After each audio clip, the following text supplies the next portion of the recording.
Wilujeng pepanggihan malih para sedherek ingkang kinasih wonten ing renungan padinan GKJ Purwantara ing dinten menika Sabtu gangsal 11 November 2020 kanthi irah-irahan salah petung. Waosan ing dinten menika kapethik saking kitab Wilangan selikur ayatipun selikur dumugi 3 ingkang mekaten surasipun. Wong-wong Israel kirim utusan marang Sihon, raja Amori dikon matur mangkene. Kula nyuwun idin nderek langkung ing negari panjenengan. Kula lan raja kaya kula boten badhe nyimpang saking margi idak-idak pategilan lan kebon-kebon anggur sarta ngombe saking sumur-sumur panjenengan. Kula namung badhe mlampah urut mergi ageng ngantos medal saking wilayah panjenengan. Nanging Raja Sihon ora ngidini wong Israel liwat ing wilayahe. Malah nglumpukake tentarane banjur nglurug menyang Yahas ing pesamunan nyerang wong Israel. Nanging ing peperangan mau akeh wong Amori sing mati. Wilayahe banjur direbut lan dienggoni wong Israel saka Kali Amon tekan Kali Yabok sing sisih lor. Yakuwi tapel watese tanahe wong Amon sing kuat. Srana mangkono wong Israel nelukake kutha-kuthane wong Amori kabeh.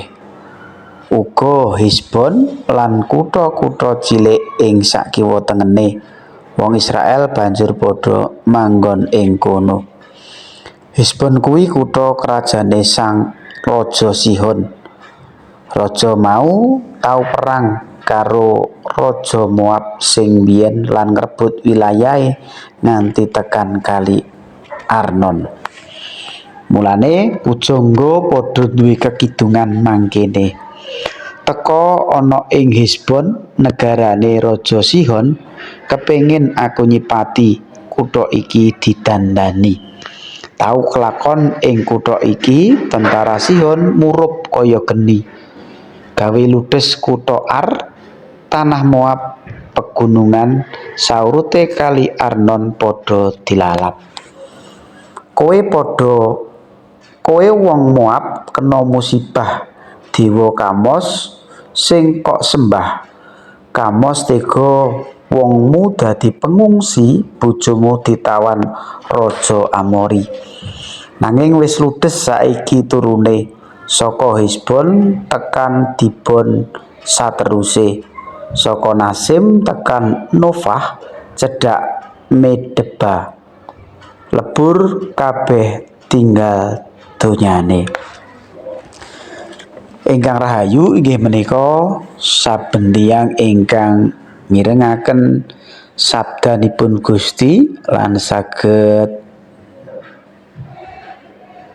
nindakaken wonten ing sauruting pagesanganipun. Haleluya. Amin. Para sedherek ingkang kinasih wonten ing patunggilanipun Gusti Yesus Kristus. Kitab Wilangan selikur ayatipun selikur dumugi 3 kala wau nyariosaken bab lelampahanipun bangsa Israel ingkang medal saking Mesir tumuju tanah Kanaan ingkang sampun dipun prajanjikaken dening Gusti Allah. Lan awit lumampahipun mangke badhe miyos ing sak tengah-tengahing negarinipun tiyang Amori, lajeng saking bangsa Israel menika ngirim utusan supados raja tiyang Amori menika maringi idin supados dipun keparengaken miyos ing sak tengah-tengahing negari tiyang Amori menika.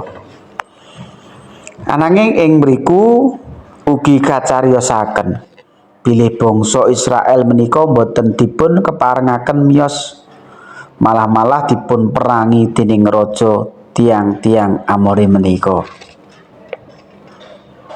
Ananging ingkang kedadosan Ing pungkasanipun bangsa Amori menika kawon saking bangsa Israel. Kathah penduduk ingkang pejah, lajeng bangsa Israel menika malah saged nguasani negaranipun tiang-tiang Amori menika. Sedaya menika kelampahan awit saking keputusan ingkang sampun dipun pendet saking raja tiang Amori ingkang grusa-grusu, ingkang ceroboh, ingkang boten purun ningali saking bab-bab sanesipun. Para sedherek ingkang kinasih wonten ing patunggilanipun Gusti Yesus Kristus. Maca saking waosan kala wau, kita ugi saged niti priksa gesang kita. Kita asring tumindak grusa-grusu tanpa berpikir panjang nalika kita mendhet keputusan. Sehingga boten solusi ingkang kita panggihaken ananging malah kosok wangsulipun. Malah saged perkawis menika kedelarang-delarang wonten ing pagesangan kita. Pramila para sedherek ingkang kinasih, sumangga kita saged sinau saking punapa ingkang sampun dipun lampahi dening raja tiang Amori kala wau. Sumangga kita wonten ing salebeting ngadepi perkawis ruwet renteking gesang menika, kita mendhet wekdal ening sawetawis. Nyuwun sih kawicaksanan saking Gusti ugi panuntuning Sang Roh Suci supados anggen kita mendhet setunggaling keputusan ingkang badhe kita tindakaken menika manggihaken kasaenan ing mengajeng tumrap pagesangan kita lan ugi kita boten salah pitung. Amin. Tuntunan panyuraos. Punapa kita sampun nyuwun panuntun saking Sang Roh Suci anggen kita ngadepi sedaya perkawis wonten ing gesang kita.